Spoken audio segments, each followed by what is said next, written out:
अमेरिकी राष्ट्रपति Donald Trump ने रूस से तेल खरीद को लेकर इस बार यूरोपियन यूनियन पर निशाना साधा है। संबोधित करते हुए उन्होंने संयुक्त राष्ट्र को ये कहा है कि रूस से तेल खरीदकर भारत और चीन तो युद्ध में रूस की मदद कर ही रहे हैं, लेकिन यूरोप के देश भी रूस से एनर्जी खरीद कम नहीं कर रहे हैं, जिससे रूस को फायदा हो रहा है। ट्रंप ने कहा है कि यूरोप एक तरफ युद्ध से में यूक्रेन का साथ दे रहा है और दूसरी तरफ रूस से तेल खरीदकर उसको फायदा पहुंचा रहा है। सर, उलझन क्या है ट्रंप की? बार बार पहले भारत पर, चीन पर और अब यूरोप पर निशाना।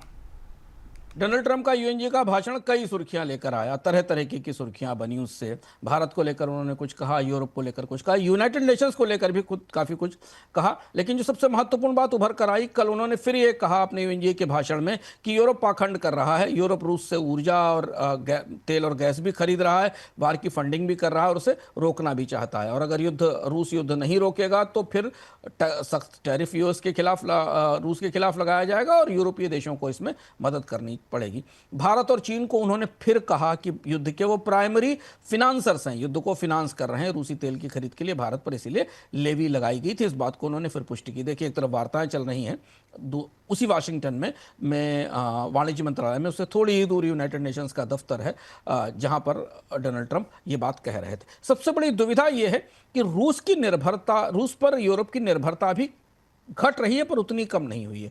जैसे पाइपलाइन से गैस आयात 2021 की पहली तिमाही में 48% था, वो घटकर अब 12% हो गया है। लेकिन रूस की एलएनजी अभी भी आयात हो रही, 14% के आसपास की हिस्सेदारी है, पहले से कम है। लेकिन यूरोप अभी बड़े पैमाने पर रूस की एलएनजी पर निर्भर है। सीधा तेल आयात नहीं है, लेकिन हंगरी, बुल्गारिया जैसे देशों को अभी भी तेल मिल रहा है और उनके पास रूस के तेल के अलावा कोई दूसरा विकल्प नहीं है।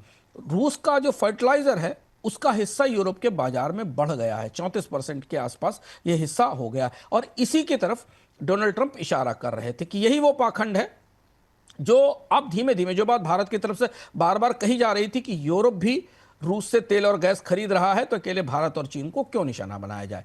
अब चूंकि यूरोप के देश इसमें उलझ गए हैं, हम आपको बोनस पॉइंट में बता चुके हैं कि यूरोपियन यूनियन जो प्रतिबंधों की अगली किश्त लाने वाला था उसे इसी वजह से रोक दिया गया, क्योंकि यूरोपियन यूनियन में बिखराव है। सारे देश ये चाहते हैं कि जब तक वैकल्पिक एनर्जी के सोर्सेज ना आ जाएं, तब तक रूस से बिल्कुल तेल या गैस लेना पूरी तरह बंद ना किया जाए। और यही वो तेल का खेल है जो पिछले इतिहास के कई दशकों में भी कई बार दुनिया के देशों को आपस में टकराने पर मजबूर करता रहा है, एक ही महाद्वीप के भीतर। इसका नतीजा यह है कि भारत और और चीन की तेल की मांग अटूट तौर पर जारी है। भारत और चीन ने अपना रिकॉर्ड आयात किया। भारत ने सितंबर के पहले हिस्से में रिकॉर्ड 101.73 मिलियन बैरल प्रतिदिन के हिसाब से रूस के तेल का आयात किया, कोई कमी नहीं आई। चीन के वॉल्यूम का तो पता नहीं, लेकिन रूसी तेल और एलएनजी की खरीद बढ़ी है, बल्कि चीन को रूस ने कुछ ज़्यादा डिस्काउंट दिया है। भारत समुद्र से रास्ते से रूसी कच्चे तेल का दुनिया में सबसे बड़ा आयातक है, क्योंकि ब्रेंट की तुलना में भी डिस्काउंट मिल रहा है।